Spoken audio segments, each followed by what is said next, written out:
Absolutely. And welcome back to Jeff Koinange Live as Senator Sakaja walks through my shot. Look at that, man.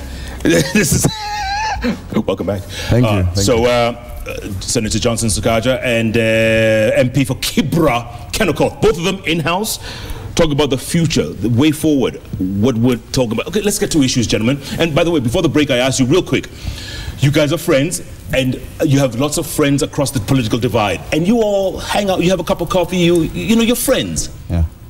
But we follow you to the hilt. We follow you unabashedly all the way, no matter what. Are we the ones who are fools? Jeff, you see, yes and no. The fact of the matter is, how is our politics structured? And who counts the most in our political system? Whose voices get heard? And whose issues get priority attention? The most active people in Kenyan politics are the people at the base of the pyramid, who are the people who suffer shortages of healthcare, access to quality housing. The poorest people are actually the ones who line up the longest to vote because they think they'll change something through the vote. If they sense that there is electoral injustice and that nothing will change, even through the vote, which is almost their last hope, they're left with only prayer or radicalism of some kind. If we go to our middle class here, I don't think our political system has evolved yet that our middle class has bought in. And in advanced democracies and political system, the middle class financed politics. They join the parties, they volunteer for the parties. Ask Jubilee, ask the NASA, how many middle class people are out there really volunteering, funding. Over the whole part, I think if you look at since multipartyism came back, the parties are funded by a few oligarchs at the top who are well connected. Yeah. So that leaves you with a very risky, because once people are in government and in places of influence, whose issues will they prioritize? They won't prioritize regular middle class issues because the middle class haven't engaged in financing or volunteering on pushing them to get into those positions. So they neglect them. Yeah. And the middle class muddles on and pays their way through inconveniences and poor governance. Then the poor class, we're trying to sort out these things, but we're just not there yet. Our constitution is good, but we're not there yet. It has got a fantastic Bill of Rights. So we must fight for that and protect and implement that at the county level because of the critical social, economic, and cultural issues that are county government functions. Right to water, right to housing, you name it, even basic education for kindergarten level. That's already a county government function. But number two is at the national level. So if we discuss why is our politics the way it is and it seems so polarized, it's because, again, people's hopes are riding very strongly on government, and that if our person gets there, our issues will be listened to. But then also, you can see the dangerous part is somebody say, we don't want conflict, we don't want violence, we don't want untidiness. We're comfortable, let's just move on, let's accept and move on. Yeah. Even if there's an injustice, we will vumilia just for now. Instead of saying, let's fix this properly. Yeah. Senator, is that why the middle class is so complacent? Is that why? I think, and I'm glad that Ken has illustrated the pyramid. Because politicians misuse those at the bottom of the pyramid and even make them believe causes that the bottom of the pyramid would suffer the most from. And I'll just give you a quick example. The boycotts. Who will suffer the most from the boycotts? It is those at the bottom of the pyramid, even in NASA strongholds, who work for those companies that you tell them to boycott. They lose their jobs. There'll be layoffs. You know, if there's an economic impact of such boycotts. And for years and years, we've been known to misuse those people, you know. So number one, whether we are the ones, or rather whether it's the people who are the fools, I will not call them that, but we should show more scenes of us being together, you know. And I really tried even to get some of these young politicians or whatnot from different political parties to do activities in public to show people, look, my preferred candidate is Uhuru Kenyatta. I am Jubilee. But I will come with Ken to Kibra to talk about how we help young people get jobs, how we help our women to access financing, etc. On that one, we will not agree, or we will not disagree. For 4 years. On the 5th year, let me go wear my red, let him wear his orange, and let's again compete. And when I was campaigning to be Senator of Nairobi, my mantra, which is my campaign slogan, which is my philosophy, is siasa safi. That we need hygiene in our politics, number one. And I kept telling people that after this election, hakuna kitu itachomeka Nairobi. Ukitaka kuchoma kitu, choma mahindi, ama choma mutura, choma nyama. Ukitaka kumwaga, hakuna mtu mwenye, hakuna damu tutamwaga. Ukitaka kumwaga kitu, then the young guys understand it, mwaga tei. Then they get what I'm talking about. You understand? Tei. Ukisikia kupiga kitu, piga kura, ama piga raundi. Because you see, unless we first of all give these people different role models who can show that politics is not enmity, that in the 21st century, in 2017, you should not ever be able to use violence to ascend to power. Whichever, and we've been through a lot as a country. It's only a fool who does the same thing twice and expects a different result. Who wants us to go back to 2007 today? You know, I hope none of our leaders want us to go back there. So we need to show Kenyans. And I kept asking Nairobians, and this statement actually, Jeff, the people in Jubilee didn't like it, the people in Nasa who didn't like it. And I told them, if you're in Jubilee and you think you love Uhuru Kenyatta, I want to tell you today that Raila Odinga loves him more. He has known him longer. They were friends when they were kids. Of course, the age gap is big, but you know, they were friends. Yeah. If you're in NASA and you think you love Raila Odinga, Uhuru Kenyatta loves him more. The last time Raila Odinga was unwell, the first family to go visit him was the Kenyatta family. And Uhuru Kenyatta keeps saying it, that your neighbor, you don't choose your neighbor. After you vote, if you vote or someone else doesn't vote, in the evening, go hang out. If it's women, go have a cup of tea. If it's a young man with his car chick, go enjoy. Don't ask about voting. And we must we must remove all this emotional attachment to politics, because that's what now leaders take advantage of. Absolutely. So where's the problem? Now on the middle class, I have said repeatedly that the middle class thinks that going to the ballot is when you make a choice at the general election. Yet at the nomination level, they don't show up. So at the ballot, you find a predetermined set menu from which to choose from. Who determines those people who pass through party primaries? It is most times not the middle class. So I kept telling them, get engaged, join political parties. Very few of them are members of parties. Because if you're not on the negotiating table, you're on the menu. And you have to choose whether you want to be on the negotiating table or on the menu.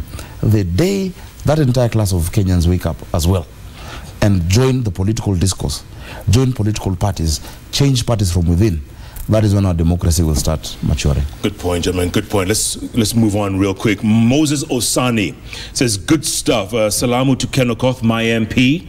Tell him I appreciate his phone call of security assurances in Kibra.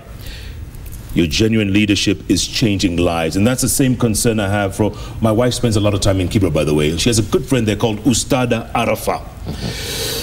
They spend a lot of time in the past few weeks. She's been traumatized. Her sons, her children, they're traumatized because of the security situation. What do you do? What do you tell them to reassure them at this time? First of all is we live together and we respect each other, and we don't have to fight even when we disagree politically. Yes.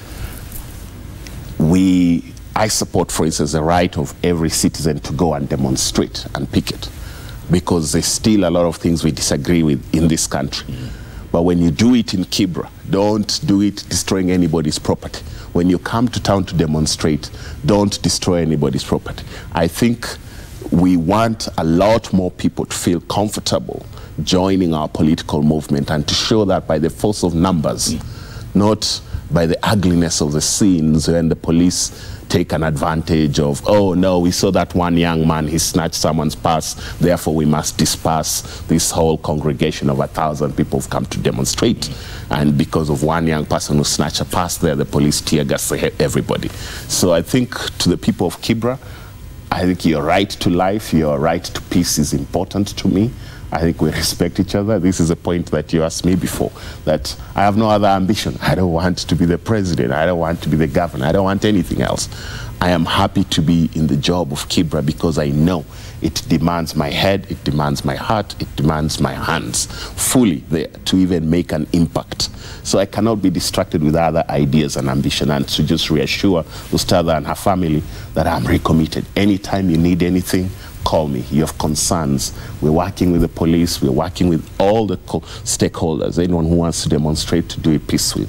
I think also the police response, let them not be too trigger happy to cause, you know, in their over response or something. And I would want to commend the police because so far we've seen, even in the responses since August 8th, at least in Kibra area, I know if they had wanted to, they would have done even more cases of people killed in Kibra.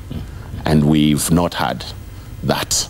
So we need policing structure, engagement with the people, and to make sure we respect the life, we respect the property of everybody in Kibra, and then we extend that. You start with your little corner of the world. As we deal with the rest of Nairobi, respect everybody's life, respect everybody's property. But that does not take away your right to picket, does not take your right to participate in an economic boycott, and you know, you can boycott a company. The apartheid system didn't come easy. People had to make sacrifices. Peaceably, you know, armed. Yes. By the way, Senator, Mheshimiwa here has built a structure for me in Kibra, a library, and he wants me to fill it with books. Books, computers, you know, audio, visual, the whole thing. And I know you have a lot of plans for Kibra as well, as Senator. What are you doing? You know, first of all, even on that specific project, because Ken has been very consistent when it comes to education. He's been very consistent, and unfortunately also, at some point, he was a victim of, you know, the poisonous past of our politics that is rearing its head again. At a time when even he was not allowed to address, I don't know, you're opening something there, and because he called it national government, CDF, there was a problem. I remember that very well. And I felt very bad, because no one had an issue with Ken based on his performance as a member of parliament. No one had an issue with him based on his development. But the issues were just, you know, things that you don't want to talk about on TV. And he's been a victim then of the kind of violence I'm talking about. So I'm glad he also got elected, despite the fact that he's in another party. For that specific library that you're talking about, you know, I'm going to support Ken. Or let me support you directly, because then he'll be in trouble. I will support directly with my own donations for books. Would you? Yes. And spread the word so that I'd really like to do this in a good way. I'll spread the word. I will donate books worth 200,000 to you for that library. And on top of that, my wife is she's doing film right now, and I watched something she produced yesterday, and it's about Kusoma 2, about a certain lady who went to some of our public schools, realized so many children, even at class 7, class 8, because she was doing counseling, and a child came and said, please pray for me, I want to learn how to read. And there's children classified as non-readers. Because, you know, when they're teaching reading and the classes are full of so many children, and when you say sir, they say sir, all of them, you don't know who is reading and who is not reading. And because of that, you know, I want to support Ken's efforts in Kibra on education, and also that lady, and ask my wife to pass a message. I want to find that lady and support that issue of education. But beyond that, today, you know, I told Ken as we walked in that I tried to call him. I think he's already boycotted Safaricom because I couldn't get him on the number I have. He's given me another number. I think no more suffering. No more suffering. And I wanted to ask him, we're going on a show tonight, and this is a show which has been hyped and will be watched by millions of Kenyans. Are we going to give hope for tomorrow or despair for today? You know, are we going to start talking about the future, about what we want Kenya to look like? Are we going to focus on looking at Kenya in terms of what it has always been, as opposed to what it must be as young leaders? And I'm unhappy that I was not able to have that conversation with him. We must start thinking of tomorrow. We must start thinking of those things that must be done in this city, you know, together with our governor, together with our MPs, from NASA, from Jubilee, our MCAs. Let's get down to work. There are things you've talked about that need legislation. You guys come back to Parliament, you know. Unless you want to go now to the People's Assembly, then that also means then you need to resign from Parliament. I don't know if you would resign, because the people who gave you mandate. I know Jubilee people who voted for you in Kibra. Similarly, the NASA people who voted for me, I got close to 200,000 votes from NASA in Nairobi, you know. But the point is, can we then now offer leadership and hope for tomorrow and move this country forward, even as you continue the constitutional right for economic boycotts, and you know, no matter what you want to do, no matter what the former Prime Minister wants to do, provided, Jeff, it is within the rule of law, within the Constitution, this country then has a bright future. Yeah. Because it's the Constitution that has won in this process. Nothing else. Not Jubilee, not NASA, it's the Constitution that has won. Maina Kageni, maybe he's part of that complacent middle class that you all talked about a moment ago. Yeah. But here's what he says. He says, look, guys, you'll be around longer than your party leaders, God willing. We know how we'll remember you, or them. They divided this country almost irreparably. How will we remember you? That's what he's asking. We can fund you. Just prove that you're worth our hard-earned shillings. How will we remember you? Washmua. I'm glad you mentioned that. I brought it a little bit back to that issue of the middle class. And you had asked before if Honorable Sakaja wants to be president. I think how we frame the issues of leadership and positions, we should think about how we build strong institutions so we are not relying on the cult of personality and the savior complex. Some savior has to show up, or some oh, these Kenyans are ungovernable, complex, complicated people. Kichwa ngumu kabisa. We need a benevolent dictator. My friend, there's nothing like that. Let us build our institutions. Let us build a culture, including a leadership class that has integrity and ethics, that is based around service orientation to the people, honor to the Constitution.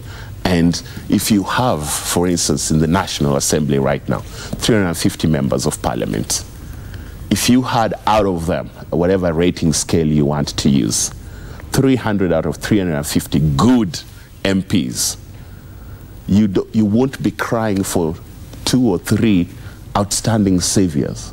That's good enough. Yeah. But if it seems like we do this every election cycle, and we elect people of a mediocre standard who don't live up to our vision and push the country where we want to go, that's when we start going for quick fixes. We start going for prayers, while our curses and the source of our problem are the leaders we chose.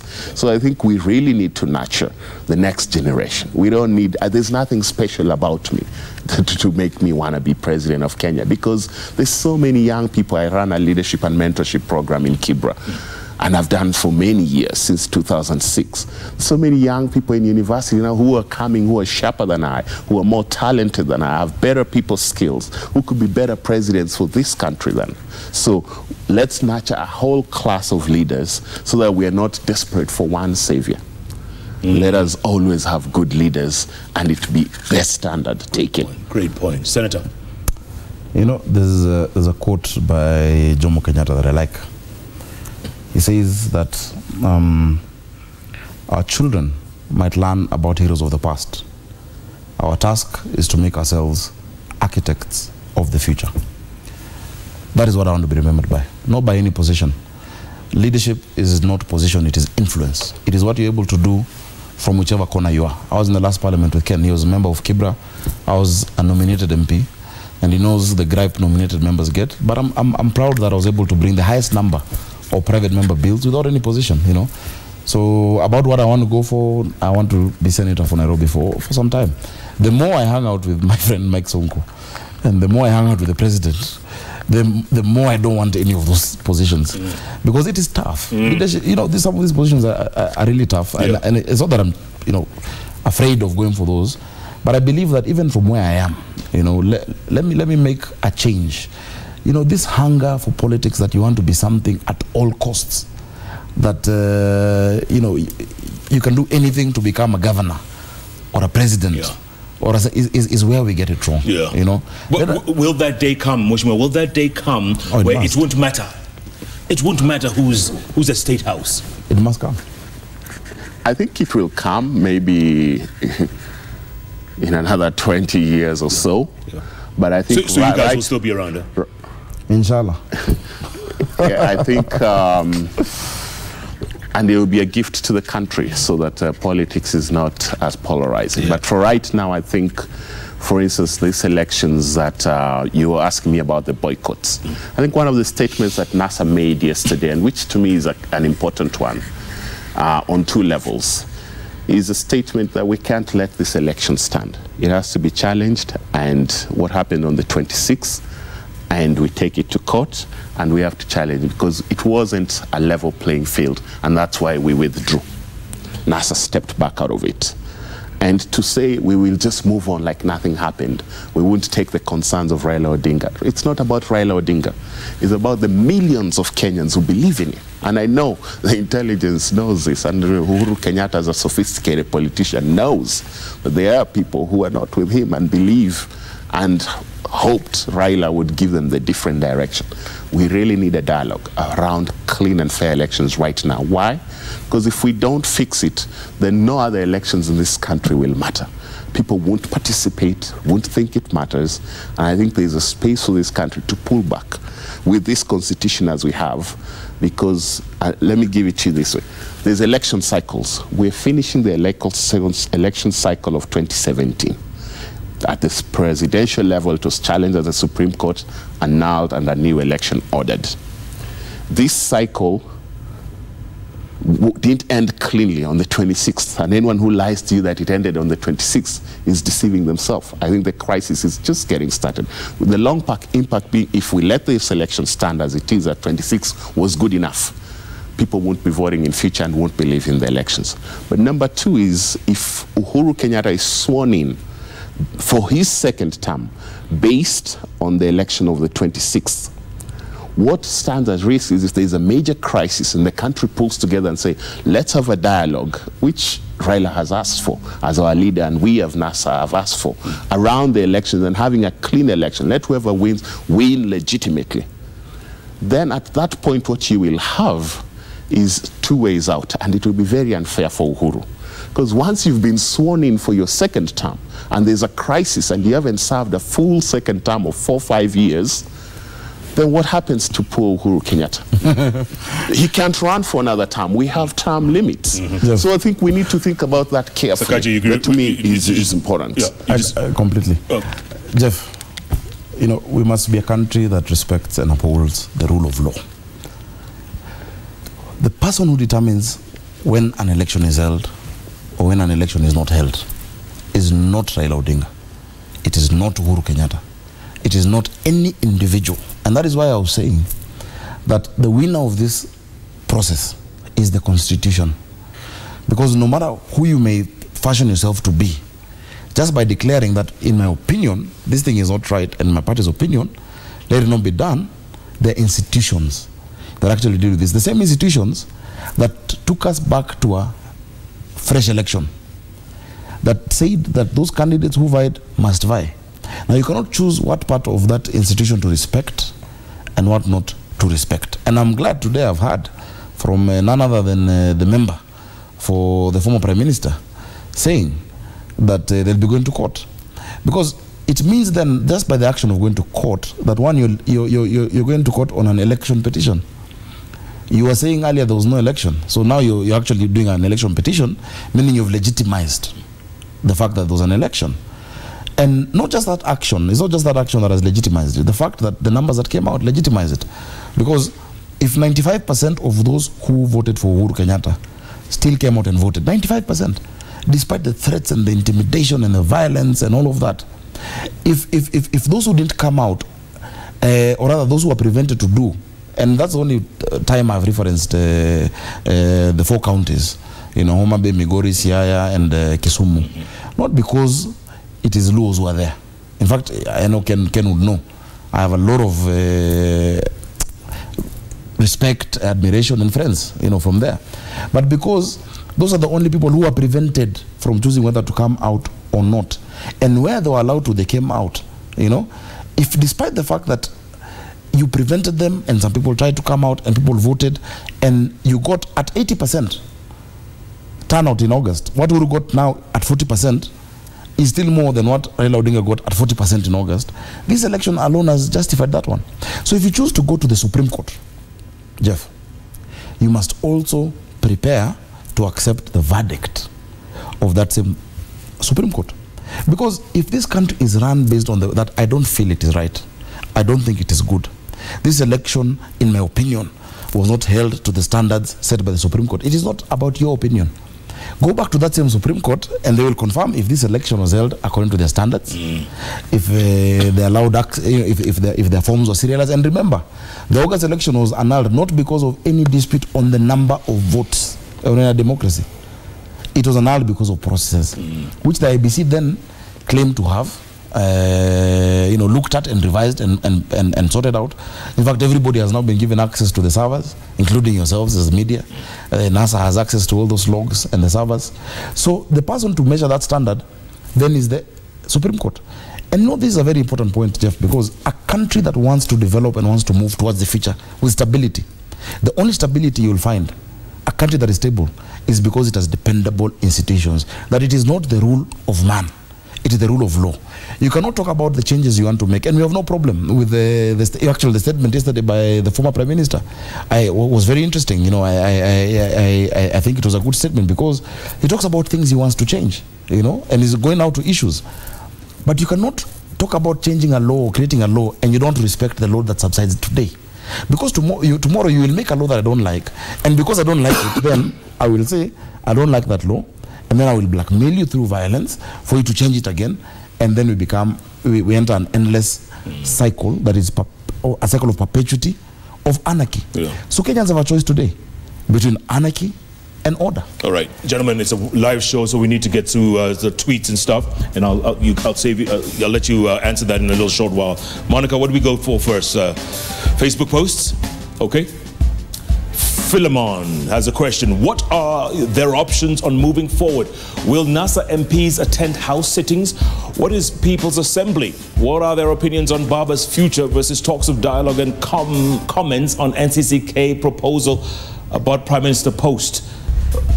Mheshimiwa, quickly, if you can, because we don't have too much time. I can simply say it's not about the Prime Minister, it's not about Baba, it's about the process.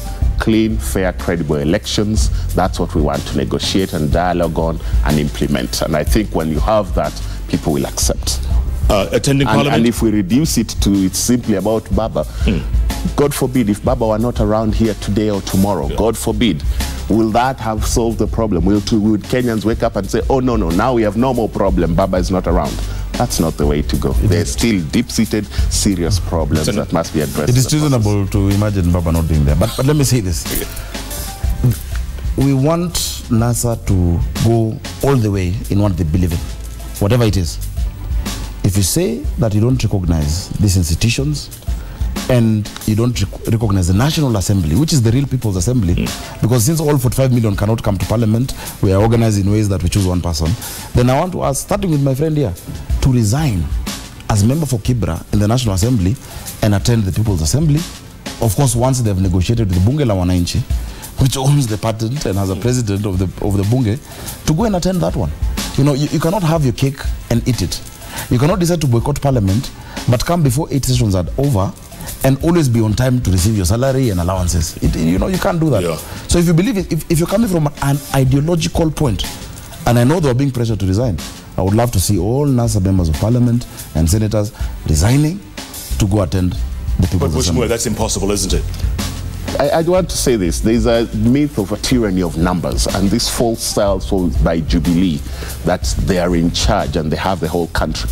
The fact of the matter, if they have the whole country, why are they uncomfortable in parliament without our presence and participation? They decry our absence consistently because they know they don't have legitimacy. I was about to say, they like you guys. So I think it's neither here nor there. We will choose at our own pace our strategies and tactics, including the point he said here that we're going to court.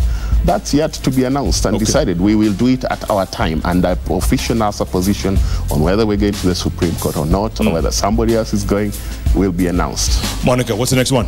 Next up. Philip Maina, you say politicians should emulate these two characters. Oh, now your characters, huh? Who aren't bound to ethnicity and cheap politics. Absolutely. Thank you. Anthony, you say these two gentlemen can move this country in the right direction by ensuring the leadership is at its path. Soi Peter, the two legislators should convince their bosses for an all-inclusive government that can make Kenyans of all tribes proud to be in this country. Tweets, okay. David Ngurenganga, you say yes, and a big yes, referring to that question we were asking. I can't hesitate voting them as president and deputy in whichever order. Sober, bright, and tribeless leaders. I told you guys. Told you. Not 22, Sakaja. Maybe, you know, down the line. None at all. Reagan Akil Hassan. You say Sakaja Johnson is a wise man in the wrong side of history. Okoth Kenneth is a Democrat and second liberation strategist. Hey. I see future of Kenyan politics. Whoa. Oh, good. John Leakey, you say yes, referring to the question. The two have demonstrated robust leadership. If independent-minded, they shape the country's politics.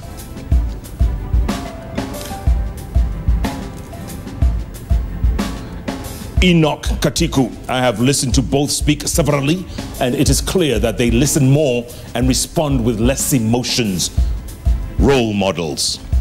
Well done. Some text messages. Wangeshi Grace, you say, you are both great leaders of this country, taking responsibility and also clearly articulating the triggers of violence. Well done for not just blaming ghosts and being honest about matters.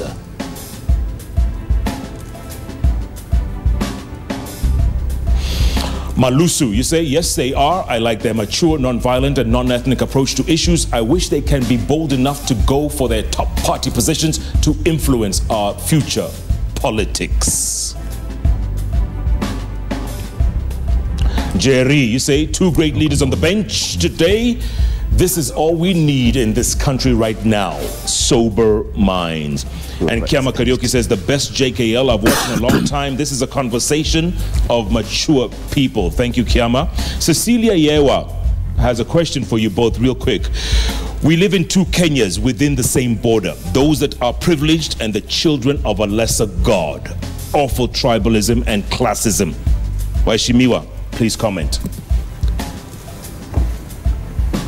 I can tell you, I was born and raised in Kibra. There are children of a lesser God. There are children in this great city of Nairobi, one of the best cities in Africa, who today their dinner is out of the trash, leftovers from another family, that are picking up garbage, competing with stray dogs, such that they can get something in their belly. Our Constitution says a right to food.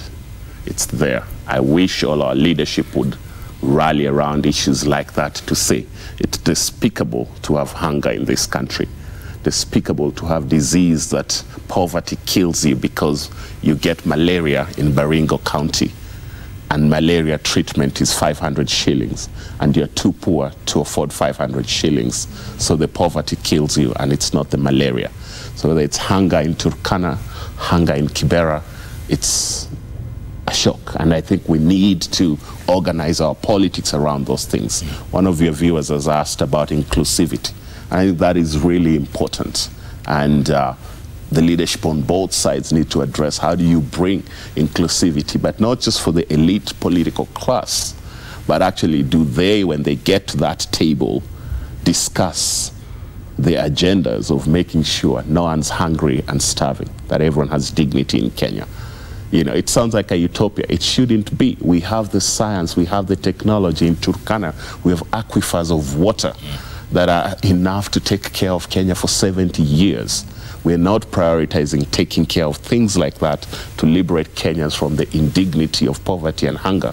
So I think, yes, there are children of a lesser God in this country. I've been in leadership 4 years. It pains me that, and I will continue serving, and I will not resign. Where I can do something about it, I will do something about it. In Kibra, I made a choice in the last 4 years and said our policy is Elimu Kwanza, because we had so many challenging issues we could list. But what could I make a difference on at first instance that would impact people generationally? For me, education changed my path, helped me to step out of Kibra. I know tomorrow you're interviewing the director of Starehe Boys Center. That's right, Charles Machete. Education changes lives. He went to the Lenana School, and we talk about these things. Lenana School was fantastic when he was there. It shouldn't go down the drain. There should be a Lenana School Foundation with people giving back to keep that school to be the best it could be. And there should be a Starehe Foundation, Stareheans giving back, and all to make sure Starehe remains there so that it can turn a child like Ken Okoth from hopeless to hopeful. You know, it can happen. So that's why I'm investing in education. The school, we talked about it, you mentioned it before, Mbagathi High School.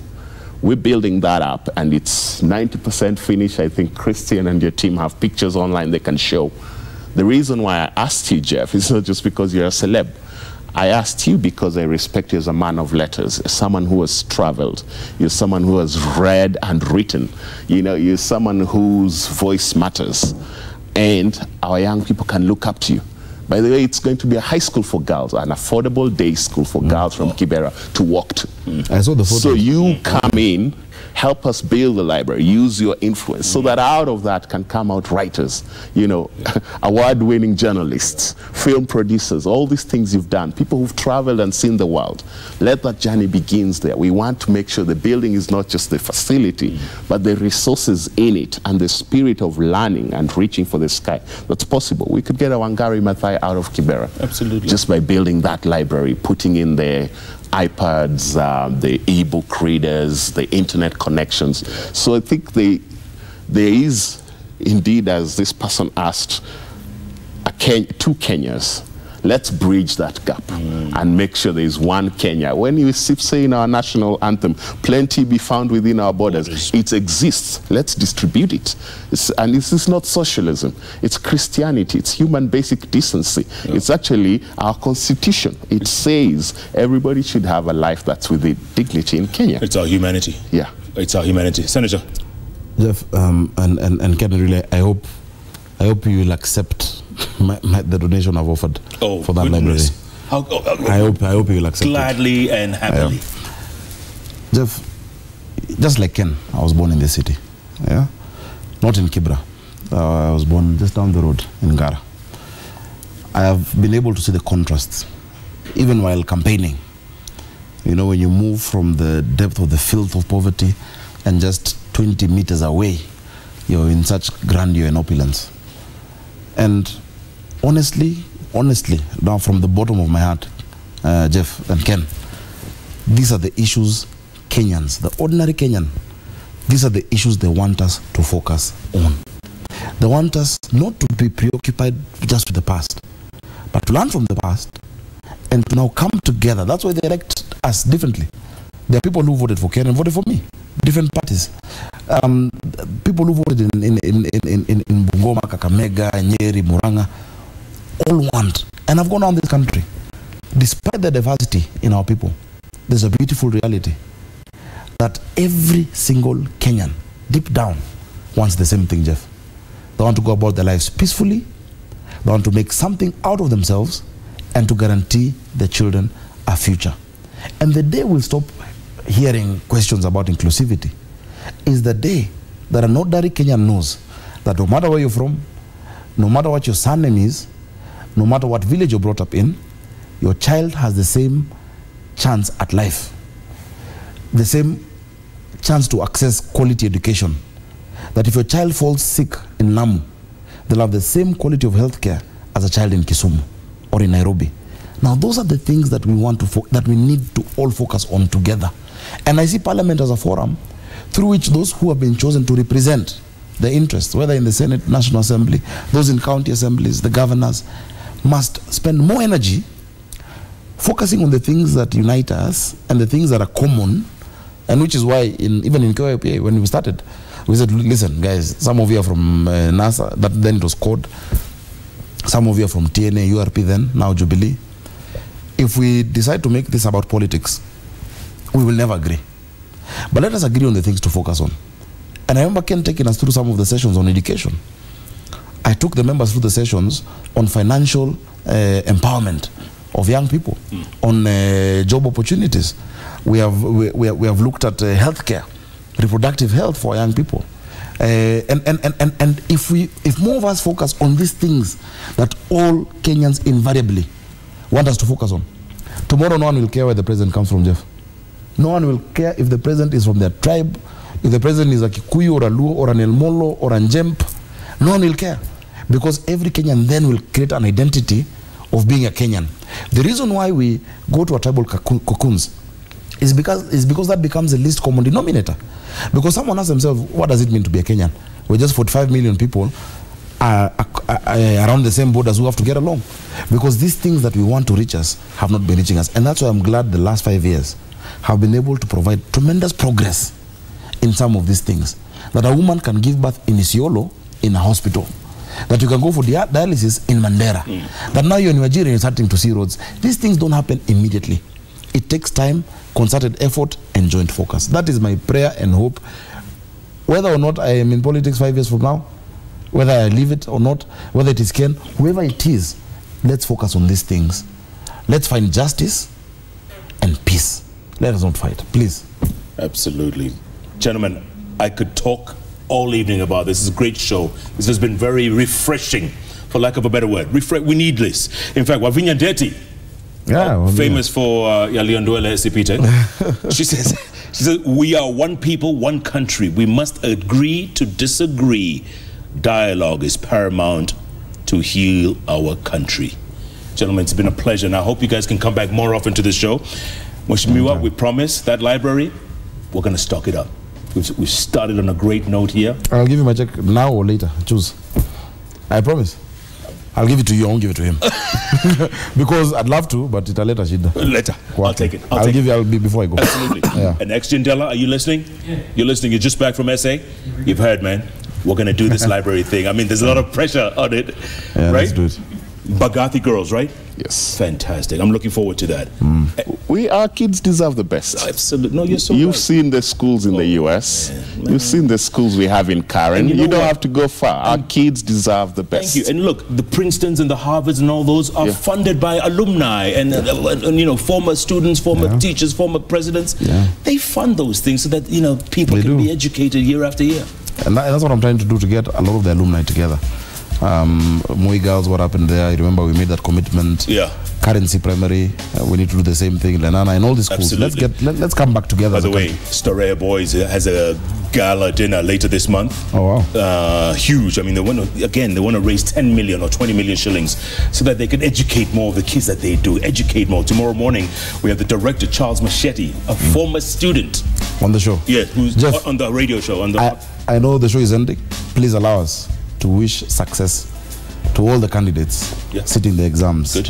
Whether in class 8 and those who will start next week in Form 4, we must wish them all the best.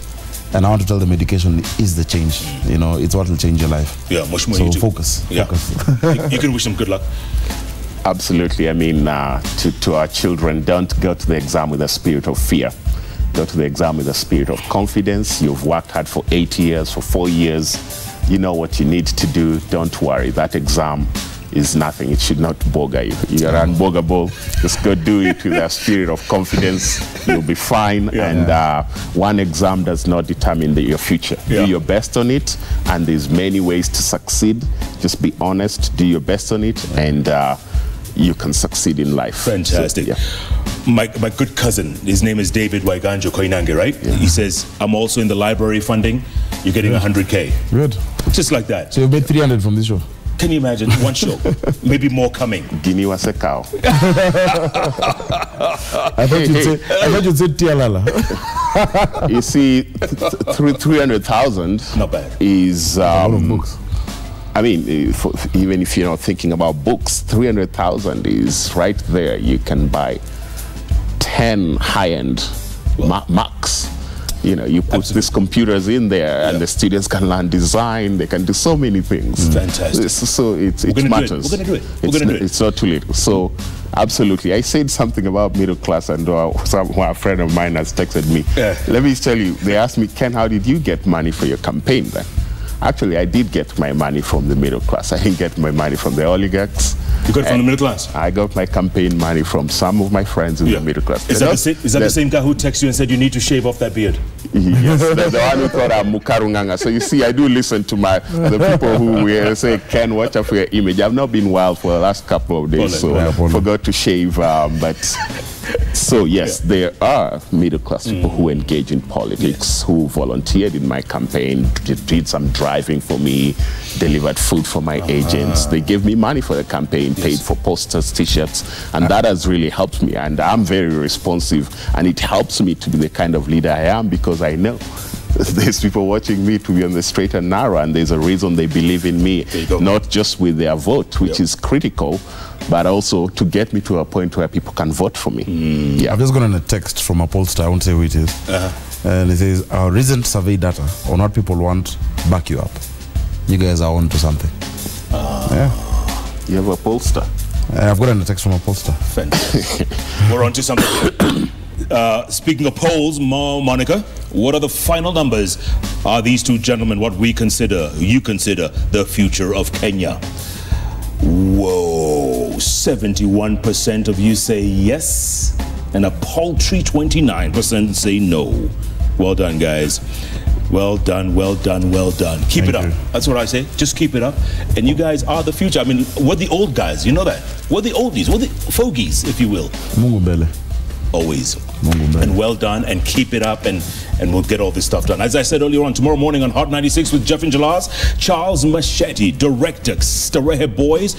You need to listen to that show because he has a story to tell. You know, we have this segment on the radio called A Story a Day. I told you to listen to it. I know, when you're taking your kids to school. When I'm my kids. Jalaz and I. So what we decided is every Thursday we invite someone in to tell their story. Charles Machete tomorrow will be telling us his story, and also about the big gala dinner later this month in honor or for Starehe Boys Center. Thanks so much for watching, folks. Keep tweeting at Sakaja Johnson. All of us are last name first, by the way. At Sakaja Johnson, at Akot Kenneth, at Konanga Jeff. Hashtag, as always, is JK Live. If it's Wednesday, it's all about those three letters on the keyboard that follow each other. JKL. Thanks so much for being a part of this show. Remember, JKL is powered by Telcom. Telcom, moving with you. Thanks so much for being a part of this show. I hope you've learned something as much as we did. Because you know what? I always keep saying, we've got to keep talking. Because the moment we stop talking is the moment we start fighting. And you do not want to go down that slippery slope. Take it from me. I've been there, seen it, done it. We don't want to go there. With leaders like this sitting on the bench today, Kenya's future is so bright. As one person once told me, so bright, it blinds my eyes. Thanks so much for being a part of the show. Good night, good luck. God bless Kenya. Thank you, sir. Good job. Good job.